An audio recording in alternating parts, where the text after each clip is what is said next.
Olá, boa tarde. Estamos iniciando aqui pela Módulo FM mais uma edição do Módulo Saúde nesta quinta-feira. E a partir de agora você acompanha sempre o Módulo Saúde, né, dentro do Jornal da Módulo FM através das plataformas digitais, Facebook ao vivo e YouTube também ao vivo. Mais uma vez, eu tenho o prazer de receber aqui nos estúdios da Rádio Módulo FM, em especial nesse quadro, né, a doutora Karina Alvarenga, endocrinologista. Tudo bem? Boa tarde, seja bem-vinda. Boa tarde a todos, e eu que agradeço a oportunidade de estar aqui. E o tema, a doutora Karina Alvarenga vai atualizar, né, sobre as últimas informações, né, dos congressos de diabetes e obesidade, né, doutora? Está em voga, né, ainda no momento, esse tema. A gente acabou de sair do Congresso Internacional de Obesidade e Diabetes. Então tem aí algumas informações, algumas atualizações que eu acho importante estar passando para a população. Conhecimento é vida. Você participou? Quais foram os congressos recentemente que você participou, que você pode adiantar aí dessas novidades para os nossos ouvintes, os nossos internautas, doutora Karina? Isso, teve o ADA, que é o americano de diabetes, e nós tivemos a oportunidade de ter aqui no Brasil, em São Paulo, o Congresso Internacional de Obesidade. E quais foram as informações de impacto, assim, que a senhora notou e que é bom, né, não só a gente, mas, enfim, toda a população, as pessoas se ater? Várias informações foram importantes. Uma delas é que a gente está mais próximo da cura do diabetes tipo 1, né? Diabetes tipo 1 é um diabetes autoimune, a pessoa nasce com propensão e de repente desencadeia, o pâncreas para de produzir insulina, e insulina é vida. Se eu parar de produzir insulina, eu tenho que tomar insulina. E nós tivemos a Vertex, uma empresa que está fazendo pesquisas com célula-tronco, injetando células beta-pancreáticas, e essas células produzem insulina, e alguns pacientes conseguiram ficar sem a insulina, pacientes já diabéticos de longa data, e conseguiram reduzir as complicações do diabetes. Então, assim, pacientes complicados que melhoraram. Imagina isso num paciente recém-diagnosticado. Então, a gente está bem próximo aí, fase 3 de estudo, bem próximo da cura do diabetes. Vale a pena se cuidar para chegar lá, a hora que isso estiver prontinho para nós, a gente ter a oportunidade de ficar ainda melhor. Se destacou também, se falou muito em relação a alimentos ultraprocessados, é isso? Isso. A vida moderna, ela trouxe para nós a necessidade de sermos práticos. Então, pegamos alguma coisa industrializada, colocamos no micro-ondas, tiramos da geladeira, já consumimos. E a gente teve uma aula muito interessante no Congresso Internacional de Obesidade, mostrando que esses alimentos ultraprocessados diminuem anos de saúde do paciente. Então, aumenta anos de doença, aumenta a mortalidade por todas as causas. Dentre os alimentos, as bebidas açucaradas, como refrigerantes, produtos de padaria, né? Sucos industrializados, suco no geral, porque tem muito açúcar, produtos que tenham açúcar, gordura e nada de vitaminas, de minerais, ou seja, nós precisamos investir na comida de verdade. Mais uma vez, nós temos a prova, e aqui no Brasil, principalmente na nossa cidade, nós somos privilegiados, né? O agronegócio aqui a todo vapor, e isso é muito bom para nós. Que chegue à nossa mesa cada dia mais comida de verdade. Doutora Karina, agora uma das preocupações também parece que aumenta, né, a preocupação com idosos, né, obesos, né? Sabemos aí que hoje a obesidade causa de 229 outras doenças e 14 de câncer, mas o idoso é complicado tratar a obesidade. Temos estratégicas, né, doutora, para tratar essa faixa etária. E como tratar? De que forma? Interessante, assim, geralmente a gente fala em obesidade na infância, fala da obesidade na idade adulta, e muitas vezes a gente esquece de falar para o nosso paciente que é mais idoso, que ele precisa perder peso. E para o idoso não dá para perder peso de qualquer jeito. Por quê? Nós estamos envelhecendo, a vida moderna também trouxe para a gente menos força, menos trabalho braçal e mais comodidades como ficar no computador, no escritório. E os idosos estão envelhecendo com uma doença chamada sarcopenia, que é fraqueza muscular, menos massa magra. Então, a gente tem algumas estratégias. Primeiro, mostrar para o idoso que mesmo sendo idoso, a obesidade vai complicar a saúde, a vida útil, a qualidade de vida dele. Vencer os preconceitos a respeito de medicamentos anti-obesidade. Geralmente é assim, eu perdi 10 quilos. É mesmo? E foi só com dieta e exercício? Nossa, que legal. Não, eu usei um remédio muito bom que está chegando aí no mercado, que é, por exemplo, o Mounjaro, que é a tizerpatida. Não, então não vale, você usou remédio. Como assim não vale? Obesidade é uma doença crônica, é uma doença do cérebro, é uma doença que é altamente regulada, independe do paciente. E o paciente, ele tem um impulso alimentar e ele tem um metabolismo mais baixo, então aumenta o apetite, diminui o metabolismo, o que acontece? Ganha peso. E os medicamentos anti-obesidade hoje, eles são utilizados não só para perder peso na balança, mas para reduzir gordura do fígado, doenças do coração, diabetes, reduzir pressão arterial, melhorar a expectativa de vida.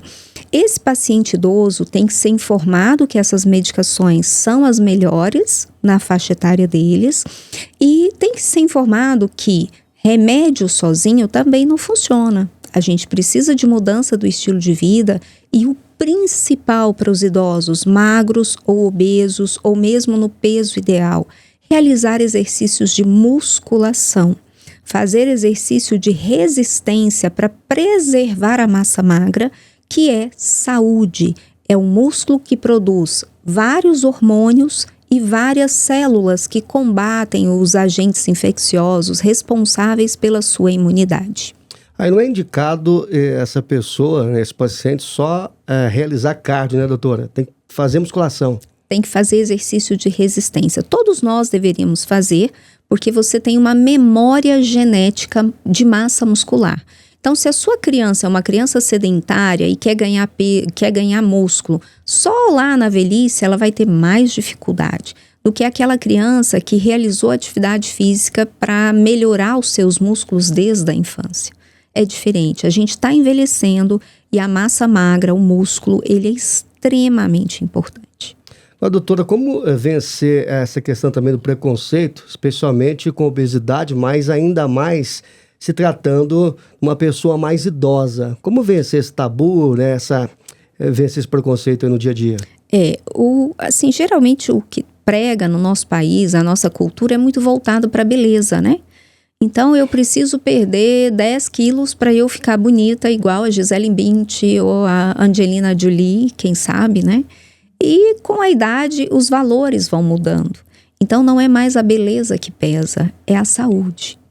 E aí a gente tem que explicar para a população que jamais diga para um idoso que está perdendo peso, você está doente, você perdeu tanto peso. Porque é isso que a gente ouve, né? Você está com câncer, está com AIDS, não é? Não é isso? E outra, vencer o preconceito que a gente vivenciou lá atrás. Antes a gente tinha medicamentos para perda de peso, mas eram medicamentos que não traziam benefícios como melhorar a glicose, reduzir a gordura visceral, que é a gordura tóxica para o organismo, medicamentos que não atuavam para abaixar a pressão, para preservar os rins. Obesidade ataca os rins. É muito mais fácil um gordinho ir para hemodiálise do que um magro. Olha isso. Então, hoje a gente não tem remédio para emagrecer. Nós temos medicamentos anti-obesidade, assim como nós temos medicamentos hipoglicemiantes para o diabetes, medicamentos antihipertensivos para a pressão alta. Então, obesidade é doença, não é uma questão de estética. E aí a gente vai caminhando a passos lentos rumo a vencer os estigmas e o preconceito. Giovana, uma pergunta aqui, doutora Karine, que está muito em alta, e eu também tenho essa preocupação, e quero fazer essa pergunta e vou fazer. Tivemos mudanças, né, ou alertas sobre o uso de vitaminas, sem uma indicação precisa. Esses dias eu estava acompanhando uma profissional falar da vitamina D. Excesso de vitaminas. Nós tivemos uma apresentação de um trabalho com mais de 500 mil pessoas e observou-se que vitaminas pioram os índices de mortalidade quando são utilizados sem uma indicação. Então, quais as indicações precisas? Algumas delas, né? Quando a gente tem, por exemplo, um paciente após uma cirurgia bariátrica, que é a cirurgia da obesidade, esse paciente precisa repor vitamina para o resto da vida. Quando a gente tem uma grávida, uma gravidinha vai precisar de vitaminas. Problemas oculares, como degeneração macular, também precisa de vitaminas. E pacientes de alto risco para fraturas ou formação óssea. Então, uma mulher na pós-menopausa, ela vai sim precisar de vitamina D, mas não se indica mais vitamina D, doses altas por semana, 50 mil uma vez por semana, 7 mil uma vez por semana, não, o consenso mudou. Agora é uma dose menor, diária e só para pacientes em risco, imunodeprimidos, que têm câncer ou estão em tratamento para o câncer, pacientes com osteoporose, mulheres pós-menopausa, idosos, crianças devem receber vitamina D, mas as doses indicadas diárias pelo consenso de pediatria. Por que isso? Porque a gente estava tendo muita intoxicação pela vitamina D e jamais fazer vitaminas injetáveis. Soro verde não, soro azul não, intramuscular não. Agora, doutora, para a gente ir encerrando, eu sei que tem várias perguntas aqui, é até bom que a gente já reserva, né, um novo módulo de saúde aqui com a sua presença, a sua participação aqui. Mais uma aqui que eu acho que é bacana a gente deixar para o ouvinte da Módulo FM, para os internautas. Vou te fazer a pergunta, a cirurgia bariátrica é a cura da obesidade? Curioso isso, né, gente? Não. A gente não tem a cura para a obesidade, o que a gente tem são pacientes que respondem bem à cirurgia bariátrica e pacientes que reganham peso pós-cirurgia. Isso é determinado geneticamente, ainda não temos teste genético para saber qual é o bom respondedor ou o mau respondedor. E ainda falando em cura da obesidade, as novas drogas, as novas medicações anti-obesidade que estão chegando no mercado, que é o Wegovy, o Mounjaro, a semaglutida e a tirzepatida, dentre outros que vão chegar ainda, eles propõem para nós, talvez, a cura da obesidade, medicamentosamente falando. Pacientes tratados aí por 2 anos ou mais tiveram uma boa resposta em não reganhar o peso perdido. Então, é individualizar o tratamento, mas a expectativa é de sucesso.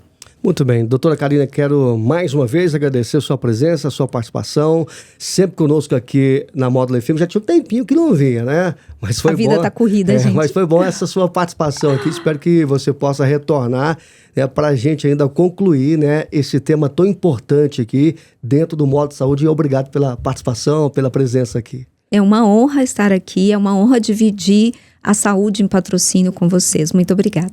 Muito bem, recebi aqui a doutora Karina Alvarenga, aqui no Módulo Saúde, que fica por aqui. Se de repente você perdeu essa entrevista, está lá no módulo, está lá no Facebook da Módulo FM e também no YouTube, tá? Vem aí a segunda parte do Jornal da Rádio Módulo FM. O Módulo Saúde volta na próxima quinta-feira. Tenham todos uma ótima tarde. Tchau, tchau. Você ouviu Jornal da Módulo. Informação com credibilidade. Oferecimento Andap Autopeças, Unicep, Rações Saborosa e Sicredi, a primeira instituição financeira cooperativa do Brasil.